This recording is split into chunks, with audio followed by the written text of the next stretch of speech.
Hello everyone, welcome to my YouTube channel Learning with Passion. Today we are going to discuss about some important facts about Chandrayaan 3. आज Bharat moon के south pole पर पहुंचने वाला दुनिया का पहला देश बन चुका है। इससे पहले मून के साउथ पोल पर कोई भी देश नहीं पहुंचा है और चांद तक पहुंचने वाला भारत जो है चौथा देश है, लेकिन मून के साउथ पोल पर पहुंचने वाला भारत पहला देश बन चुका है। So Chandrayaan 3 is the third Indian lunar exploration mission under the Indian Space Research Organization Chandrayaan program.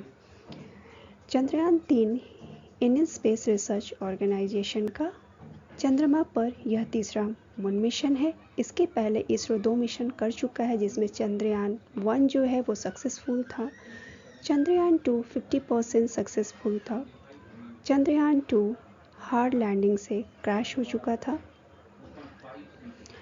Chandrayaan 3 में विक्रम और प्रज्ञान है। विक्रम जो है वो लैंडर का नाम है और रोवर जो है उसको नाम प्रज्ञान दिया गया है, जो कि चंद्रयान 2 में सिमिलर नेम दिए गए थे, उसी नाम को चंद्रयान 3 में रखा गया है। चंद्रयान 3 was launched on 14 जुलाई 2023। चंद्रयान 3 को 14 जुलाई 2023 को आंध्र प्रदेश के श्रीहरिकोटा स्थित सतीश धवन स्पेस सेंटर से छोड़ा गया था। It consists of a lander named Vikram and a rover named Pragyan, similar to those of the Chandrayaan 2 mission. Chandrayaan 2 mission में भी विक्रम और प्रज्ञान नाम से लैंडर और रोवर को रखा गया था और इसी नाम को चंद्रयान 3 में वापस रखा गया है। The historic touchdown occurred on 23rd August at 6:04 PM. ये हिस्टोरिक इवेंट जो है वो 23 अगस्त को शाम को 6:04 पर भारतीय समय अनुसार चंद्रयान 3 चंद्रमा की सतह पर उतर चुका था और उस समय Indian space research organization ISRO ने यह अनाउंसमेंट की कि we have achieved a soft landing on the moon, India is on the moon. और ये अनाउंसमेंट सिर्फ भारत के लिए नहीं थी बल्कि पूरे विश्व के लिए थी और ये एक शंखनाद था कि भारत जो है अब चांद की धरती पर उतर चुका है। जिस चंद्रमा को भारत और पूरा विश्व हम सभी दूर से देखते थे, आज उस पर भारत न सिर्फ उतर चुका है बल्कि प्रज्ञान ने चांद की सतह पर इसरो का लोगो और भारत का राष्ट्रीय प्रतीक अशोक स्तंभ को चांद की सतह पर सदा सर्वदा और अनंत काल के लिए चंद्रमा की सतह पर अंकित कर दिया है।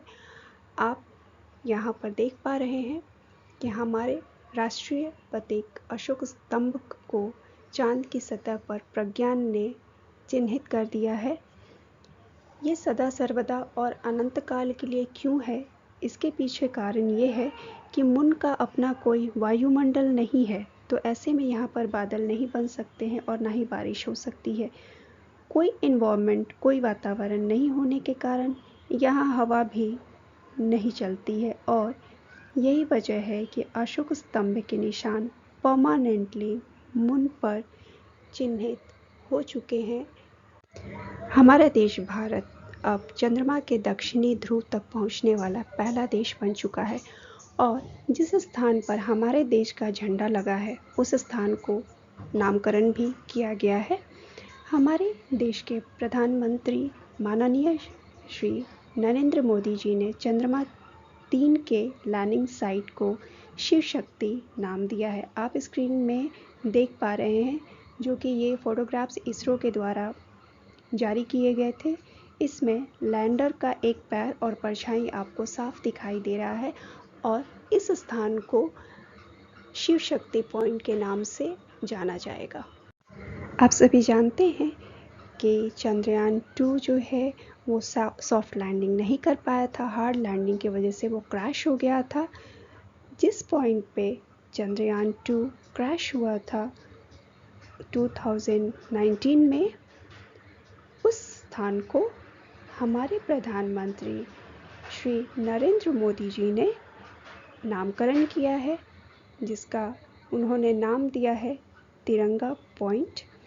और ये जो पॉइंट है जहाँ पर चंद्रयान 2 क्रैश हुआ था, अब वो स्थान तिरंगा पॉइंट के नाम से जाना जाएगा।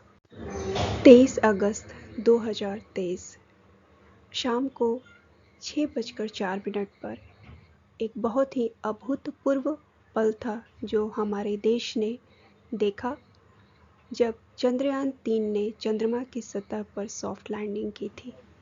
और ये हमारे देश के लिए एक अविस्मरणीय पल था।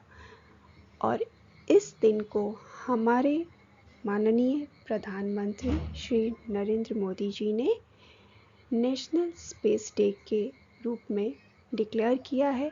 और आज से 23 अगस्त को नेशनल स्पेस डे मनाया जाएगा। Chandrayaan 3 is one of the important lunar mission of India. So it is very much important about all competitive examination.